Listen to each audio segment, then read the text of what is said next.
तो सीबीआई ने तिहाड़ जेल पहुंचकर अरविंद केजरीवाल को गिरफ्तार कर लिया है। इस वक्त की सबसे बड़ी खबर, सुप्रीम कोर्ट में सुनवाई से पहले तिहाड़ में पूछताछ। कल सुप्रीम कोर्ट में केजरीवाल पर सुनवाई यहां पर होनी है। ऐसे में इससे पहले ही गिरफ्तारी यहां पर केजरीवाल की सीबीआई के जरिए की गई है। इस वक्त की बहुत बड़ी खबर है। अरविंद केजरीवाल जो एक बड़े मामले को लेकर इस वक्त दिल्ली शराब घोटाला मामले को लेकर सलाखों के पीछे हैं। ऐसे में सीबीआई सुनवाई से पहले ही तिहाड़ जेल पहुंची और वहां से गिरफ्तारी अरविंद केजरीवाल की हो चुकी है।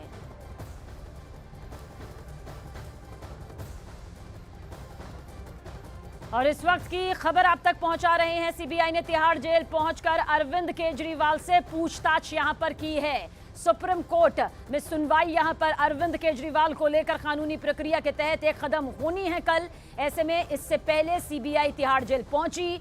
वहां दिल्ली शराब घोटाला मामले में बंद दिल्ली के सीएम अरविंद केजरीवाल से सीबीआई ने पूछताछ की है। सवालों की लंबी फहरिस्त जिनके जवाब अरविंद केजरीवाल से तलाशे गए हैं। इस वक्त की सबसे बड़ी खबर आप तक पहुंचा रहे हैं। एक ऐसा मामला जिसे लेकर जहां सियासत अपने चरम पर है, वहीं दूसरी तरफ कानूनी तौर पर सीबीआई तिहाड़ जेल पहुंचती है, वहां पर सवाल जवाब किए जाते हैं। विक्रांत हमारे सहयोगी ज्यादा जानकारी के साथ। विक्रांत, क्या कुछ कहा जा सकता है सुनवाई से पहले, सुप्रीम कोर्ट में सुनवाई से पहले कल सीबीआई पहुंचती है और ये पूरी पूछताछ यहां पर होती है। ईडी को जो दिल्ली हाईकोर्ट से राहत मिली है, ईडी ने स्टेल की एप्लीकेशन लगाई थी जिसको कोर्ट ने स्वीकार कर लिया है और अब कल इस मामले की सुप्रीम कोर्ट में सुनवाई होनी है। उससे ठीक पहले सीबीआई ने तिहाड़ जेल में जाकर 2 दिन कल और आज अरविंद केजरीवाल से पूछताछ की है। अब सीबीआई का अगला कदम क्या होगा, इस पर सबकी निगाह बनी हुई है। लेकिन बहुत ही महत्वपूर्ण ये इस समय मामले की एक मोड़ चल रहा है, क्योंकि निचली अदालत ने अरविंद केजरीवाल को इस मामले में ईडी के मामले में जमानत दे दी थी, जिस पर हाईकोर्ट ने स्टे लगा दिया था। और उसके बाद कल इस मामले में सुप्रीम कोर्ट में सुनवाई होनी है और उससे ठीक पहले सोमवार और मंगलवार दोनों ही दिन सीबीआई ने तिहाड़ जेल में जाकर अरविंद केजरीवाल से इस मामले में पूछताछ की, क्योंकि सीबीआई ने भी अलग से मामला दर्ज किया हुआ है। सीबीआई ने दोनों मामलों में सीबीआई ने दोनों दिन पूछताछ की है अरविंद केजरीवाल की भूमिका को लेकर। हमारे साथ बीजेपी सांसद प्रवीण खंडेलवाल जी मौजूद है। प्रवीण जी, ये पूरा मामला जिस पर दिल्ली में कानूनी प्रक्रिया भी चल रही है और सियासी तौर पर भी खूब बयानबाजियां सामने आ रही है। सीबीआई पहुंचती है तिहाड़ जेल और कल सुनवाई यहां पर सुप्रीम कोर्ट में होनी है और उससे पहले पूछताछ की है पूरी। अब आम आदमी पार्टी कह रही है ये अत्याचार हो रहा है। देखिए, सीबीआई ने यदि तिहाड़ जेल में जाकर अरविंद केजरीवाल जी से पूछताछ की है तो उससे ये बड़ा स्पष्ट होता है कि ये मामला वास्तव में वो गंभीर है और शायद उतना बड़ा है जितना अभी तक लोगों की समझ में नहीं आ रहा है। और जहाँ तक आम आदमी पार्टी के अत्याचार का कहने का सवाल है, तो अत्याचार तो आम आदमी पार्टी पिछले 9 सालों से दिल्ली की जनता पर कर रही है। पानी की समस्या इतनी विकराल है, जो समस्या उनको सुलझानी चाहिए उस पर उनका ध्यान नहीं है। और अगर कोई जांच एजेंसी अपने कर्तव्यों के निर्वहन के लिए यदि पूछताछ कर रही है तो ये अत्याचार कहाँ से हो गया? अरे आप निर्दोष है तो आप बताइए एजेंसी को।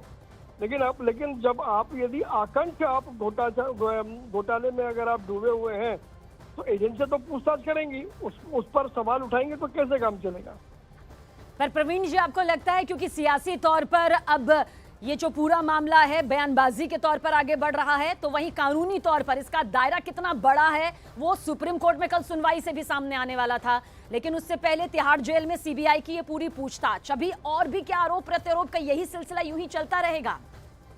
देखिए, सियासी बात यदि कहें तो सियासी रंग इसको किसने दिया? आम आदमी पार्टी ने दिया, जो केंद्र सरकार के ऊपर, जो एजेंसी के ऊपर अनेक प्रकार के आरोप लगा रही है। हमने बार बार ये कहा है कि ये न्यायिक प्रक्रिया का अपना एक हिस्सा है। केजरीवाल जी को तिहाड़ जेल भेजा तो वो कोर्ट ने भेजा, अगर वो जो भी उनका संज्ञान लिया तो वो कोर्ट ने संज्ञान लिया। तो हमने कभी नहीं कहा कि ये कोई सियासी मामला है, क्योंकि न्यायिक प्रक्रिया का राजनीतिक चश्मे से देखा जाना कतई भी ठीक नहीं है। अरविंद केजरीवाल और उनकी पार्टी लगातार इस बात को साबित करने में लगे हैं कि ये सियासी मामला है। तो मुझे लगता है कि उनकी समझ पर कहीं ना कहीं बड़ा सवाल खड़ा होता है कि वो अपने आप को डिफेंड नहीं कर पाते हैं। जब समस्याओं का हल नहीं कर पाते हैं तो उनके पास एक ही तरीका होता है, वो दूसरों पर दोष मढ़ने का। इस प्रकार की राजनीति को दिल्ली की जनता प्रवीण जी, लेकिन अरविंद केजरीवाल और आम आदमी पार्टी बार बार ये कह रही है कि इस मामले में अरविंद केजरीवाल की भूमिका को लेकर ईडी के पास कोई सबूत नहीं है। सीबीआई ने अब तक उन्हें गिरफ्तार नहीं किया क्योंकि सीबीआई को भी कोई सबूत नहीं मिला है। लेकिन बार बार केवल आम आदमी पार्टी को परेशान करने के लिए, पार्टी की कमर तोड़ने के लिए इस तरीके से राजनीतिक हथकंडे अपनाए जाते हैं। ये उनका सीधा आरोप है आम आदमी पार्टी का। देखिए, यदि ईडी के आरोपों में दम न होता तो प्रथम दृष्टया कोर्ट उनको जेल नहीं भेजता। उसके बाद जब उन्होंने बेल की एप्लीकेशन लगाई है, कल हाई कोर्ट ने भी रिजेक्ट किया उनकी बेल की एप्लीकेशन को। अगर ईडी की दलीलों में दम न होता, ईडी के पास में उतना मसाला ना होता, तो कोर्ट कभी भी, जब तक क्रेडिबल एविडेंस नहीं होता, कोर्ट कभी भी इंटरवीन नहीं करता है। कल कोर्ट ने मना कर दिया, कल सुप्रीम कोर्ट ने सुनवाई से इनकार कर दिया।